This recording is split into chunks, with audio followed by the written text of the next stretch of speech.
नमस्कार। आज हम भारत के इतिहास के एक ऐसे महान सम्राट की कहानी में उतरने वाले हैं जिनका नाम आज भी हम सबके दिलों में साहस और सम्मान का भाव जगाता है। हम बात कर रहे हैं पृथ्वीराज चौहान की। ये जो कहावत है ना, वीर भोग्या वसुंधरा, ये बस कुछ शब्द नहीं है।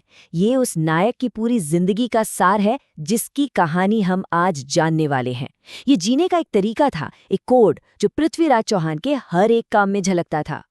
तो चलिए कहानी शुरू करते हैं। बात है 12वीं सदी के भारत की, जहां एक ऐसे बच्चे का जन्म हुआ जिसमें कमाल की प्रतिभा और लीडरशिप के गुण बचपन से ही नजर आने लगे थे। तो जरा इतिहास के पन्नों में झांकते हैं। इनका जन्म हुआ 16 मई 1168 को अजमेर के चौहान राजवंश में। पिता थे राजा सुमेश्वर और माँ थीं रानी कपूरी देवी, जो खुद भी एक महान वंश से थीं। अब यहाँ एक बहुत ही दिलचस्प बात सामने आती है। कहते हैं कि बचपन में ही पृथ्वीराज ने बिना किसी हथियार के अपने हाथों से एक शेर को मार गिराया था। सोचिए, ये सिर्फ बहादुरी का प्रदर्शन नहीं था, ये इतना बड़ा कारनामा था कि उनके नाना, जो दिल्ली के शासक थे, उन्होंने पृथ्वीराज को ही अपना उत्तराधिकारी घोषित कर दिया। और यहीं से उस युवा राजकुमार की जिंदगी में एक बहुत बड़ा एक नाटकीय मोड़ आता है, जब एक हादसा उन्हें उनकी किस्मत के और करीब ले जाता है। ये वो पल था जब राज्य पर संकट के बादल छा गए। राजा सोमेश्वर की मृत्यु हो गई, सिंहासन खाली था और पूरा राज्य मानो असुरक्षित हो गया था। अब इस खाली जगह को भरने के लिए एक नए शासक की जरूरत थी। महज 13 साल की उम्र में, सिर्फ 13 साल। जरा सोचिए, एक टीनेजर जिसके कंधों पर अचानक इतनी बड़ी जिम्मेदारी आ गई। मतलब उनकी उम्र और उनकी नई भूमिका में जमीन आसमान का फर्क था। और इस तरह वो सिर्फ एक नहीं बल्कि दो शक्तिशाली राजधानियों के शासक बने, अजमेर और दिल्ली।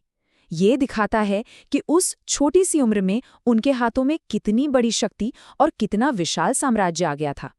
लेकिन पृथ्वीराज को जो बात सबसे अलग बनाती थी, वो सिर्फ उनकी बहादुरी नहीं थी, बल्कि ये उनके युद्ध कौशल और उनकी गहरी समझ का एक बहुत ही दुर्लभ मेल था।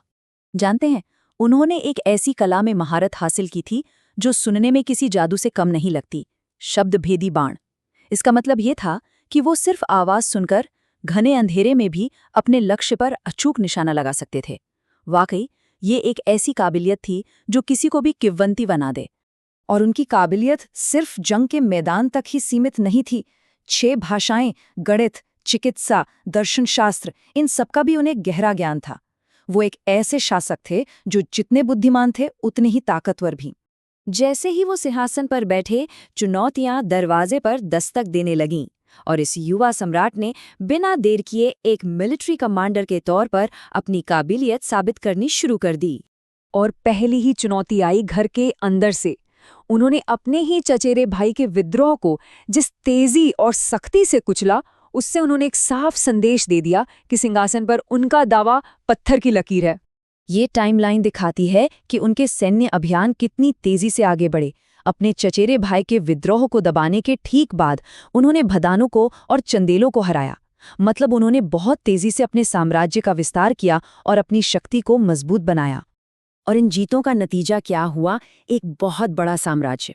जरा कल्पना कीजिए, उत्तर में हिमालय की पहाड़ियों से लेकर दक्षिण में मेवाड़ की सीमाओं तक और पश्चिम में सतलज नदी से लेकर पूर्व में बेतवा नदी तक उनका शासन फैला हुआ था।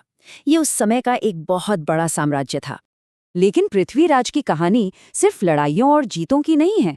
ये उस सोच, उस नैतिक सिद्धांत के बारे में भी है जिसने उनके शासन को एक पहचान दी और उनकी विरासत को हमेशा के लिए अमर कर दिया। उनके सम्मान के सिद्धांत की जड़ें मिलती हैं ऐतिहासिक महाकाव्य पृथ्वीराज रासों में, और यही उनके शासन का आधार था, बहादुरी और कमजोरों की रक्षा करने का वचन। ये था उनका कोड ऑफ ऑनर, जंग में कभी पीठ नहीं दिखाना और जो कोई भी पनाह मांगे उसकी रक्षा करना। यही उनके शासन और उनकी किंवदंती की नैतिक नींव थी, जो दुश्मन के प्रति भी दया का भाव सिखाती थी। और हम ये सब इतनी अच्छी तरह से इसलिए जानते हैं क्योंकि उनके एक दोस्त थे, चंदा बरदाई। वो सिर्फ एक दरबारी कवि नहीं थे, बल्कि एक गवाह थे जिन्होंने ये पक्का किया कि सम्राट का नाम इतिहास के पन्नों में हमेशा के लिए सुनहरे अक्षरों में दर्ज हो जाए।